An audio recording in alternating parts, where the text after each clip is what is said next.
यदि अभी तक आपने इस चैनल को सब्सक्राइब नहीं किया है तो जाकर अभी सब्सक्राइब कर लें और बेल आइकन को भी दबा दें ताकि एजुकेशन से संबंधित नए वीडियो के अपडेट आप तक पहुंचते रहें। हेलो दोस्तों, नमस्कार। मैं दीपक कुमार स्वागत करता हूं आपके अपने यूट्यूब चैनल गुरुकुल पॉइंट में। कैसे हैं दोस्तों आप लोग? उम्मीद करता हूं बहुत अच्छे होंगे।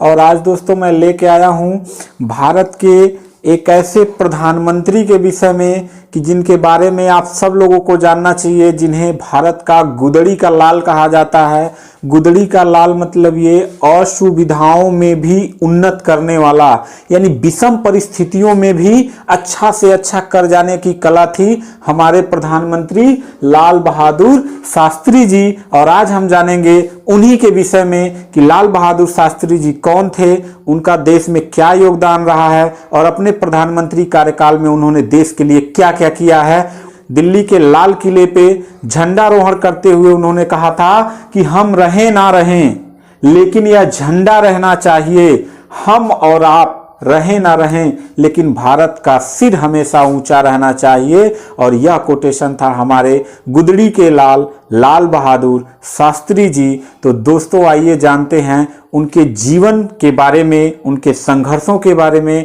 और उनके भारत के प्रधानमंत्री रहते हुए देश को कितना बड़ा योगदान रहा है उनका, उसके बारे में जानेंगे। तो लीजिए दोस्तों, शुरू है लाल बहादुर शास्त्री जी का थोड़ा सा जीवन परिचय आप जान लीजिए, फिर आगे उनके संघर्षों के विषय में बताएंगे। यहाँ देखिए, लाल बहादुर शास्त्री जी का जन्म 2 अक्टूबर 1904 को हुआ था। अब देखो, 2 अक्टूबर को दो जयंती मनाई जाती है, एक लाल बहादुर शास्त्री जी की मनाई जाती है और एक गांधी जी की मनाई जाती है। यानी कि 2 अक्टूबर को दो लोगों की जयंती भारत में मनाई जाती है और दोनों बहुत बड़े लीडर इस देश के हुए हैं, एक महात्मा गांधी जी और दूसरे हमारे लाल बहादुर शास्त्री जी। तो 2 अक्टूबर 1904 को इनका जन्म होता है। कहाँ पे? मुगल सराय में। कहाँ पे? मुगल सराय में।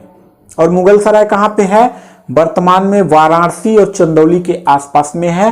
तो वहां पे इनका जन्म होता है। इनके पिता का नाम था शारदा प्रसाद और माता का नाम था राम दुलारी। दोस्तों मैं आपको बता दूं कि जब यह 1.5 वर्ष के थे ना, जब ये 1.5 वर्ष के थे तभी इनके पिताजी की मृत्यु हो जाती है। तो इनकी माता ना और बच्चों को लेकर बहुत परेशान हो जाती हैं और अपने पुस्तैनी नगर रामनगर में आ जाती हैं और बहुत ही कठिनाइयों के साथ इनका पालन पोषण करती हैं। इनके माता थी राम दुलारी। तो ये छोटा सा इनका पारिवारिक परिचय हो गया। दूसरा हम आएंगे कि इनकी शिक्षा के बारे में देख लेते हैं। तो प्रारंभिक शिक्षा इनके पुस्तैनी मकान रामनगर में होता है। प्रारंभिक शिक्षा मतलब प्राथमिक स्तर की शिक्षा जो है, जूनियर लेवल तक की शिक्षा रामनगर में होती है। और फिर आ जाते हैं और फिर यहाँ पे ये हाई स्कूल की परीक्षा Harishchandra high school college of Banaras, यानी कि हरिश्चंद्र स्कूल कॉलेज बनारस में आके यह हाई स्कूल की परीक्षा उत्तीर्ण करते हैं।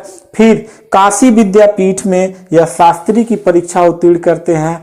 तभी से गुदड़ी के लाल लाल बहादुर जी के नाम के बाद जुड़ गया शास्त्री, यानी अब हो गए हमारे गुदड़ी के लाल लाल बहादुर शास्त्री जी।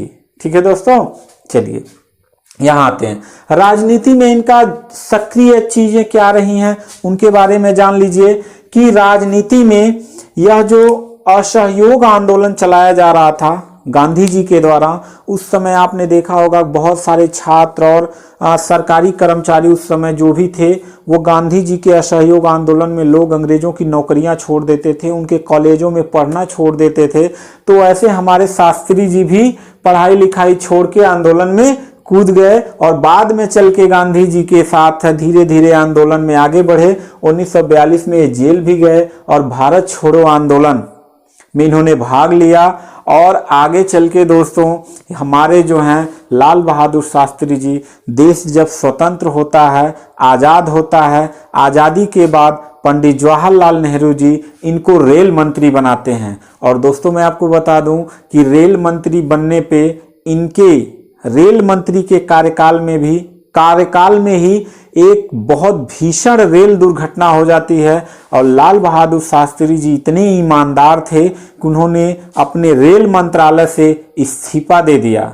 आज के नेताओं में ये दम नहीं है, कितना भी एक्सीडेंट हो जाए, कितना भी लोग मर जाएं, कितना मतलब नुकसान हो जाए, लेकिन कोई इस्तीफा नहीं देता। और हमारे लाल बहादुर शास्त्री जी 2-3 चीज़ों के लिए बहुत मशहूर हैं दोस्तों। एक ईमानदारी के लिए, दूसरा कर्तव्य निष्ठा के लिए, तीसरा ये खर्च बहुत कम करते थे। यानी ये सोचते थे कि मैं नया कपड़ा ना खरीदूं, क्योंकि मेरे देश में लोग नंगे घूम रहे हैं, कई लोगों के पास कपड़े नहीं हैं। तो लाल बहादुर शास्त्री जी अपना पूरा जीवन काल 2-3 धोती कुर्ता में बिता देते हैं। तो ऐसे लाल बहादुर शास्त्री जी के विषय में हम आगे जानते हैं कि चलिए दोस्तों, अब शुरू करते हैं हमारे गुदड़ी के लाल बहादुर शास्त्री जी के प्रधानमंत्री कार्यकाल में क्या योगदान रहा है इस देश के लिए, इसके बारे में जान लेते हैं। दोस्तों, मैं कुछ यहाँ पे लिखा हूँ कि पेट पर रस्सी बांधो, साग सब्जी अधिक खाओ, सप्ताह में एक बार शाम को उपवास रखो, हमें जीना है तो इज्जत से जिएंगे वरना भूखे मर जाएंगे, बेइज्जती की रोटी से इज्जत की मौत अच्छी रहेगी। और ये कहा था हमारे लाल बहादुर शास्त्री जी ने। क्यों कहा था, ये थोड़ी सी जानकारी मैं इनके कहने के पहले चलता हूं। यानी कि लाल बहादुर शास्त्री जी के प्रधानमंत्री बनने के पूर्व की घटनाओं पे थोड़ा सा हम नज़र रखते हैं दोस्तों। कि जैसा जानते हैं कि यह घटना जो घटी थी 1961 ईस्वी में हमारे देश में, 1961-62 के आसपास में हमारे देश में वो जो बिल्ली जैसा आंख है ना, किस देश के लोगों के बिल्ली जैसा आंख है? चाइना के लोगों का, ठीक है। वो बिल्ली जैसी आंख वाला एक प्रधानमंत्री आया हमारे देश में, और यहाँ के प्रधानमंत्री लाल बहादुर शास्त्री जी के पहले जो प्रधानमंत्री थे वो थे हमारे पंडित जवाहरलाल नेहरू जी। तो वो आया और नेहरू जी के कंधे पे हाथ रखा और कहा, नेहरू जी हिंदी चीनी भाई भाई। ध्यान से सुनिएगा, बहुत मजेदार कहानी है। वहां के प्रधानमंत्री ने कहा कि पंडित जवाहरलाल नेहरू जी हिंदी चीनी भाई भाई, यानी चीन और भारत अब भाई भाई हैं। क्यों? क्योंकि एशिया का सबसे बड़ा देश मैं और विश्व का 7वां सबसे बड़ा देश आप, तो हम दोनों अब भाई भाई हैं। अब हम में कभी दुश्मनी हो ही नहीं सकती है, हम कभी युद्ध कर ही नहीं सकते हैं। अब विश्व शांति हमारे पूरे एशिया में बना रहेगा, पूरे वर्ल्ड में बना रहेगा। हमारे देश के जितने भी नेता और जितने भी लोग हैं ना, बड़े भावुक हैं। देखो, जब दुश्मन ना बड़ी हंसी खुशी से हाथ मिलाता है तो समझ जाओ कि दाल में कुछ काला है। अब हमारे प्रधानमंत्री जी पंडित जवाहरलाल नेहरू जी बेचारे समझ नहीं पाए और पूरे देश में ये चीज फैलाने लगे कि अब तो चाइना से हमें डर ही खत्म हो गया, चाइना से हमको डरने की जरूरत ही नहीं है, क्योंकि उसने कहा है हिंदी चीनी भाई भाई। इसका खूब प्रचार प्रसार किया गया, ठीक है। जैसे हमारे मोदी जी ट्रंप का प्रचार कर रहे थे, नमस्ते ट्रंप, ठीक है। तो ऐसे हमारे पंडित जवाहरलाल नेहरू जी ने चाइना के प्रधानमंत्री जी का खूब प्रशंसा किया कि हम तो चाइना इतना बड़ा देश कह रहा है हिंदी चीनी भाई भाई, हिंदुस्तान तो हमारा भाई है, हम कभी युद्ध ही नहीं होगा। तो थोड़ा सा वहां पे पंडित जवाहरलाल नेहरू जी ने जब ये माहौल बना दिया तो धीरे धीरे जो हमारे देश की सैन्य शक्ति था, जिस सैन्य शक्ति के लिए जिन फैक्ट्रियों में गोला बारूद बंदूकें बनाई जाती थी, वो थोड़ा थोड़ा करके कम किया जाने लगा। तो सैनिकों का मनोबल गिर गया और सैनिकों को पता ही नहीं था कि मतलब इतना जल्दी में चाइना अटैक करेगा। और 1962 में ही चाइना ने भारत पे अटैक कर दिया। और जान के आपको बहुत हैरानी होगा दोस्तों कि 1962 में भारत उस युद्ध में हार गया।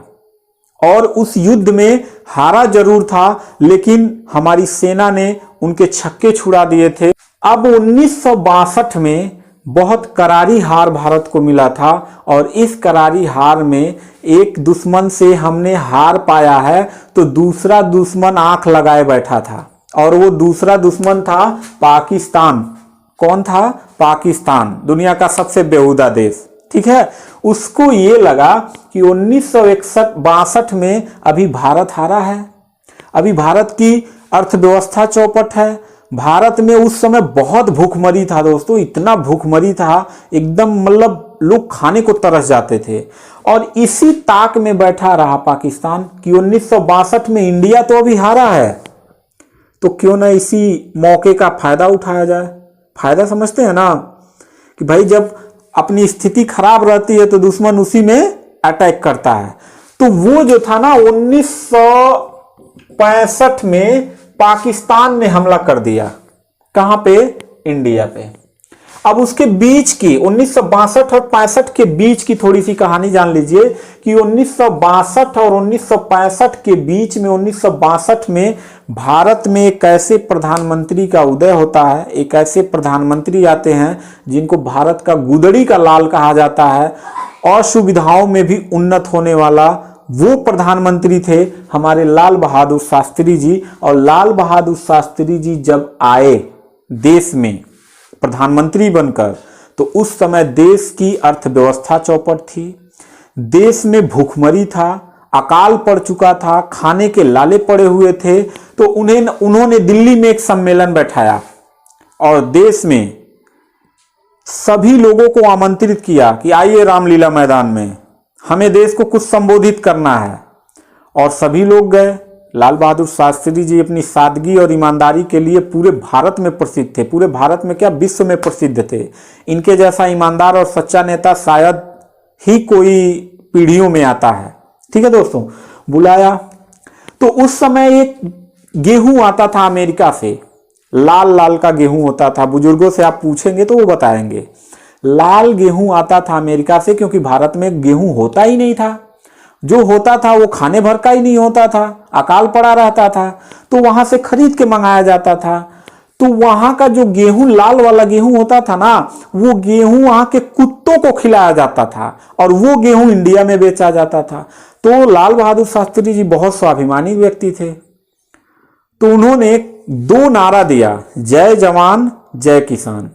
क्यों कहा? इसलिए कहा कि वो बहुत स्वाभिमानी थे। कहे कि पेट पर रस्सी बांधो, बांध लो पेट पे रस्सी, साग सब्जी अधिक खाओ, गेहूं नहीं है तो साग सब्जी अधिक खाओ, सप्ताह में एक दिन शाम को उपवास रखो, यानी भूखे सो पूरे देश के लोग। और फिर उन्होंने कहा कि हमें जीना है तो इज्जत से जिएंगे, हमें भाई मैं पैसा दे के खरीद रहा हूं तो अच्छा गेहूं मुझे चाहिए ना, मुझे कुत्तों को खिलाने वाला गेहूं क्यों भेज रहे हो? तो जीना है तो हम इज्जत से जिएंगे, वरना भूखे मर जाएंगे। हमें भूखे मरना मंजूर है, लेकिन बेइज्जती की रोटी से इज्जत की मौत हमें अच्छी रहेगी। तो जनता ने कहा कि शास्त्री जी बताइए हमको क्या करना है? तो शास्त्री जी ने कहा कि जय जवान जय किसान, यानी कि जवानों की जय हो, किसानों की जय हो। ठीक है, जवानों की जय हो, किसानों की जय हो। और किसानों को उन्होंने कहा कि एक दिन का खाना आप खाना बंद कर दीजिए। सोचिए कि लाल बहादुर शास्त्री जी के आह्वान पे पूरे देश के लोगों ने सप्ताह में कई कई दिन खाना खाना ही बंद कर दिए, साग सब्जी ज्यादा उगाते थे। और लाल बहादुर शास्त्री जी ने, विश्वास नहीं होगा कि हरित क्रांति जो लाल बहादुर शास्त्री जी ने चलवाया, उस हरित क्रांति में कृषि के उपकरण, खाद, बीज, सारे कृषि के नए नए तकनीकी को लाया देश में और किसानों को आत्मनिर्भर बनाया। और देश में अब इतने अनाज पैदा होने लगे 1965 तक कि कई हजार 100 कुंटल गेहूं तो यहां चूहे खा जाते हैं। ठीक है, उस समय, अब तो टन में खाते होंगे। ठीक है, कई हजारों टन चूहे खा जाते हैं, इतना गेहूं पैदा होने लगा। तो भूखमरी जो था वो कम हुआ। और जवानों का याद रखिएगा, ऐसे पहले प्रधानमंत्री हैं जो पूरे बजट का 28% हिस्सा केवल रक्षा बजट में खर्च किया।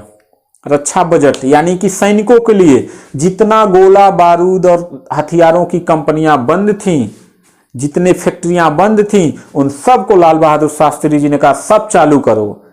जवान ताकतवर होता है तब देश आत्मनिर्भर बनेगा, किसान ताकतवर होगा तब देश आत्मनिर्भर बनेगा।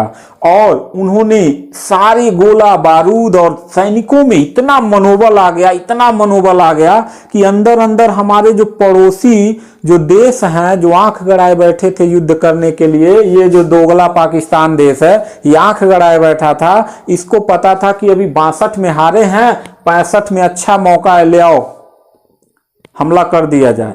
और उसको पता ही नहीं था कि अब देश के प्रधानमंत्री बदल चुके हैं, देश की नीतियां बदल चुकी हैं। अब किसी चाइना माइना पाइना के चक्कर में ये प्रधानमंत्री आने वाले नहीं हैं। और इसने अटैक किया, बहुत जबरदस्त अटैक किया, लेकिन उससे ज्यादा जबरदस्त हमारे देश के सैनिकों ने अटैक किया और इनको गाजर मूली की तरह काटते काटते लाहौर तक खदेड़ के ले गई थी हमारी सेना। इतना जबरदस्त तरीके से मारा था ना कि उनकी हालत खराब हो गई थी। और सैनिक इतने मनोबल में थे, इतने मतलब उत्साहित थे कि कहे लाल बहादुर शास्त्री जी आप कुछ बोलिएगा मत, बहुत जल्दी हम लोग इस्लामाबाद पहुंचने वाले हैं। तब पाकिस्तान को लगा कि अब हम लगता है कि कराची भी जाएंगे, इस्लामाबाद भी जाएंगे और पूरा पाकिस्तान चला जाएगा। तब भागे भागे गया अमेरिका के पास, कहा कि त्राइमाम बचाओ, नहीं तो इंडिया तो ले लेगा, हमारा पाकिस्तान ही ले लेगा, पूरा देश ही ले लेगा। तो अमेरिका ने कहा हम नहीं बचाएंगे। तो उसने कहा क्यों? कहा कि वो लाल बहादुर शास्त्री जितना दिखने में छोटे हैं उससे ज्यादा वो मनबड़ हैं, वो मेरी बात नहीं मानता है, मैं उसको नहीं रोक सकता हूं, वो बहुत ही सटीक निर्णय लेता है और अपने निर्णय से कभी इधर उधर नहीं जाता है, मेरे बस की बात नहीं है। अब बेचारा परेशान हो गया पाकिस्तान, अब क्या करे? तो अमेरिका से गुहार लगाया कि रूस से मदद लीजिए। उसको पता था पाकिस्तान को कि रूस जो है ना पहले समय से ही भारत का बड़ा परम मित्र रहा है। रूस कई बार भारत का मदद किया है विषम परिस्थितियों में। तो होता ना कि जब अपने ना समझा पाइए तो उसके करीबी को भेजा जाता है समझाने के लिए। तो क्या हुआ कि पाकिस्तान ने अमेरिका से गिड़गिड़ाया, हाथ जोड़ा कि पिताजी बचा लीजिए, नहीं तो गया पाकिस्तान, इंडिया तो ले गया। और इधर हमारी सेना गाजर मूली की तरह काटते काटते इस्लामाबाद पहुंचने वाली थी। फिर अमेरिका के दबाव में रूस ने यहाँ के प्रधानमंत्री जी को फोन किया और कहा कि आप युद्ध विराम करिए और एक समझौता किया जाए। समझौता हुआ था मेरे दोस्तों ताशकंद में। कहां पे? ताशकंद में हुआ था।